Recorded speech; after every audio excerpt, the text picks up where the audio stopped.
I speak today as an Ulam Tamil lawyer.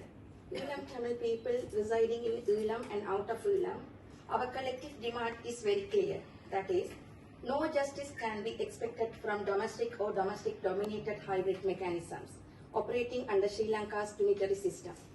Allow me to explain the reasons why. First, in principle, the unitary state is a lack of legitimacy for the Ulam Tamil people. We didn't cede our sovereignty. Instead, it works taken by force during British colonialism and carried forward by the post-colonial Sri Lankan state. As genocide survivors, Ulam Tamils constitute a national group that must be protected under the Genocide Convention. A state founded on our disposition cannot be trusted to investigate its own crimes. Second, Sri Lanka's record of commissions and inquiries shows a consistent pattern of failure. Amnesty International has documented how these commissions served only to deflect pressure and shield perpetrators.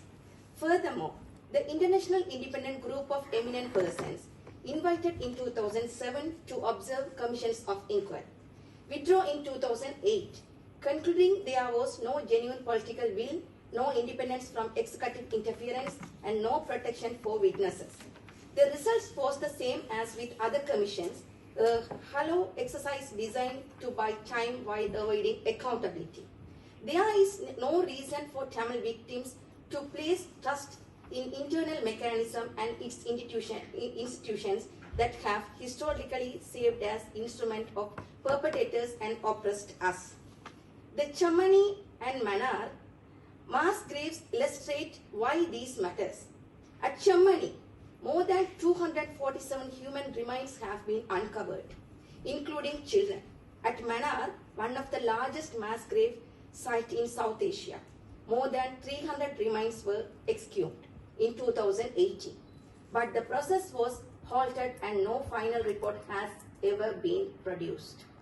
On top of everything mentioned above, the families of the victims of enforced disappearance have protested for more than 3,150 days.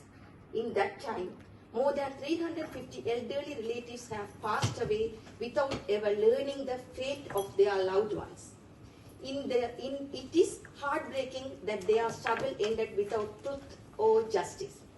Despite this, the latest draft resolution before this council, A/HRC/60L1, reference 1, as I read it before leaving the island, with the latest edits dated 22nd September, fails the victims. Operative Clause 7 endorses the Office on Missing Persons, an institution rejected by victims. Operative Clause 8 acknowledges the existence of mass graves but leaves them exhumation to the state responsible for the crimes, merely urging international technical support. Families have made it absolutely clear they will not entrust their DNA or the remains of their loved ones of Sri Lankan authorities. An independent, internationally mandated investigative mechanism must be created with its own DNA data bank outside Sri Lanka, under the custody of a trusted third state or international body. Exhumations must be carried out under the Bournemouth Protocol with international oversight and repository control to ensure dignity, scientific rigor, and credibility. In this context, it is of particular significance that the Ulam Tamil people urge to request the Human Rights Council that to be appoint a special rapporteur for Sri Lanka to investigating, monitoring, and reporting the crimes, genocide, war crimes, and crime against humanity were committed against Ulam Tamils in Sri Lanka. We urge willing member states to seriously consider addressing Sri Lanka's state's responsibility for genocide under the 1948 Genocide Convention. And we only demand international justice for genocide. And we request the ICJ investigation on state responsibility.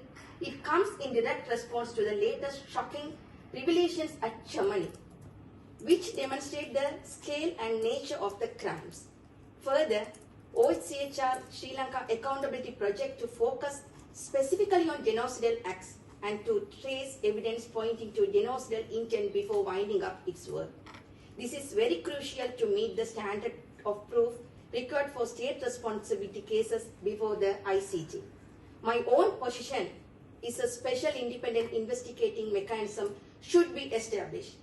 Since the drafters of the current resolution have failed to take this up, the member states should be to act on state responsibility as well as for the OSLAP to focus on evidence related to genocidal crimes and genocidal intent gains even more weight and urgency.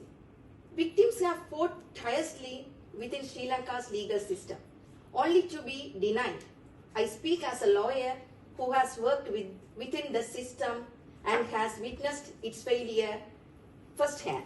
It is now the responsibility of the international community to act decisively, not to prolong victims' suffering with false solutions.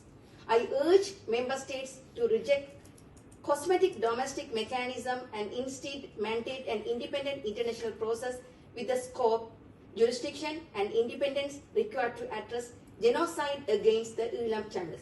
Only then will truth and justice become possible. Thank you.